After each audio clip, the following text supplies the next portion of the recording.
All right, let's talk Oregon Ducks. Got some great news out of Eugene as this program looks to head to the Big Ten. It's been one heck of an offseason with new additions, but a move the Oregon Ducks have made in-house should have a huge impact as well. I'm Nick, and this is Saturday Morning Inspection.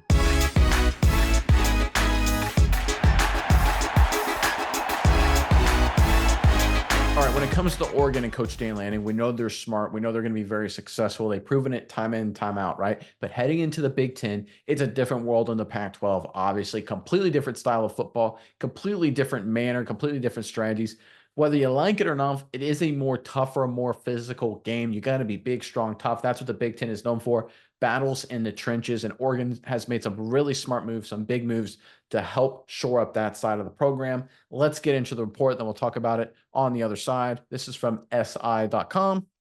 The Oregon Ducks are preparing for their inaugural season in the Big Ten Conference. Oregon coach Dan Lanning has assembled a roster fit to challenge for the Big Ten title and in the college football playoff right away.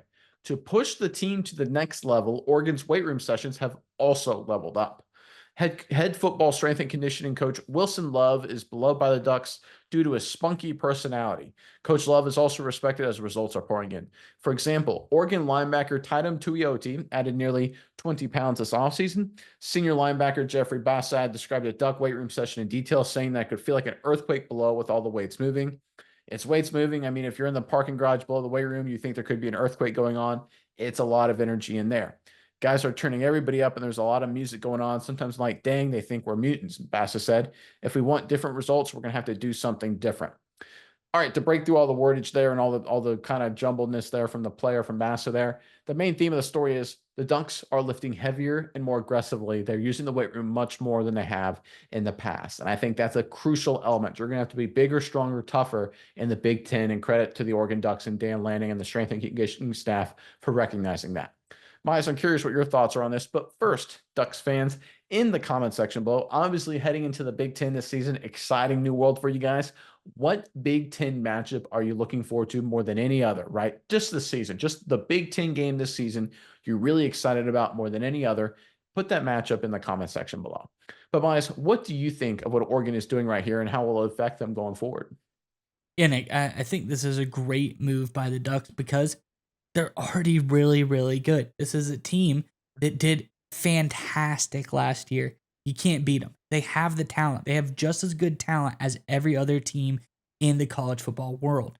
They have the best coaches. Dan Lanning is a fantastic coach. He's a great recruiter. They have a great defensive scheme. They have a great offensive scheme.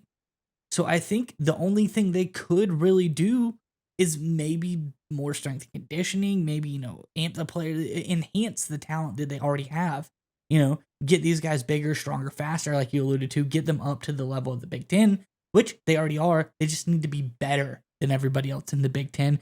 This is feasibly the only thing that they could possibly do to do that. Strength conditioning coach Wilson has really turned it up, as this Bassa has said. Things are going crazy in the weight room. I think this is going to be really good for Oregon because, as I alluded to, this is the last stand for them. They've gotten the peak of this program. I think they're in their window right now.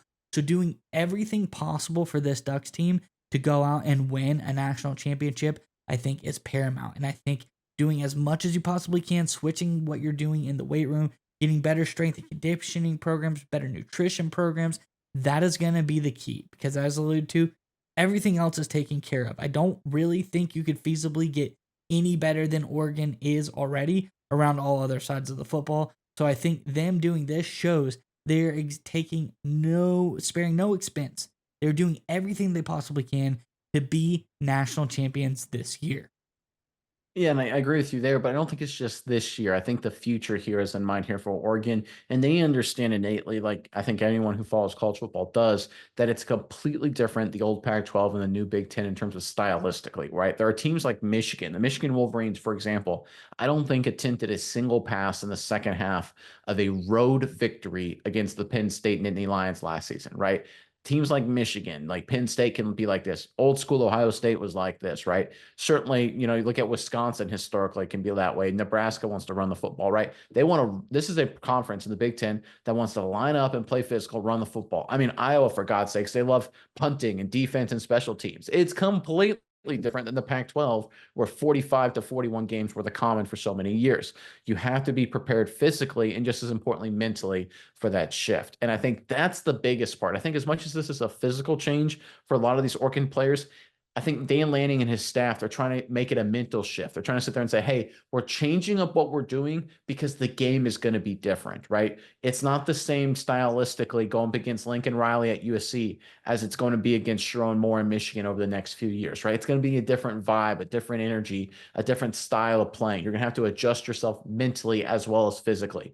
You're going to have to understand that, hey, listen, this is a team that are very comfortable taking 5, 6, 7, 8, 9 minute drives, killing the clock, shorten the game, whereas a lot of Pac-12 teams may have been all about trying to score quickly and score a million points, at least traditionally. It's a completely different vibe shift, and you have to understand that as a player going into it. And I think Dan Lanning setting that tone, understanding that's an important role, and adjusting his strength and conditioning program accordingly is a really smart move, because it's important to understand before training camp kicks off for these players, they're spending a lot of time only with the strength and conditioning coach, or predominantly with the strength and conditioning staff. So using the strength and conditioning staff smart is a key move for every college coach, and Dan Lanning does it right with this move.